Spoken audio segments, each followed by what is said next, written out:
מה אם הייתי אומרת לכם שאתם יכולים לגדל את התרופות שלכם בבית? בואו לעשות איתי אנבוקסינג מדקו גרדן. אני רז, אני נטורופטית מוסמכת ומטפלת בצמחי מרפא, וזאת ההזמנה שלי מדקו גרדן. קודם כל אני אגיד שהמשלוח הגיע סופר מהר והשירות מעולה, ועכשיו בואו נצלול לצמחים. אז רוזמרין, משפר זרימת דם, מחזק את הלב, מחמם, משפר ריכוז, מחזק את השיער וממש טוב כנגד נשירת שיער, מעולה לתשישות וחולשה וללחץ דם נמוך. טימין, אנטי-בקטריאלי, אנטי-פטרייתי, מחטא את דרכי הנשימה, מרחיב סימפונות ונוגד שיעול מצוין. הוא ממש טוב לחליטה, לשיעולים ולאסתמה.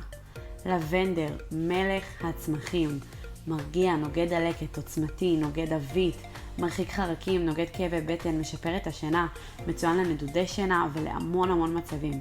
מושלם גם בריח שלו. הבא, רוטה, פיגם בעברית, נוגד דלקת עוצמתי ביותר. במסורת העתיקה האמינו שהוא צמח שמגרש עדים ומגן על הבית מרוב העוצמה שלו. מרווה רפואית, ממריצה, סופחת, אנטי-בקטריאלית ומחטא את דרכי הנשימה, מצמתת ומקדמת אסטרוגן. אני אהבתי על ההזמנה שלי.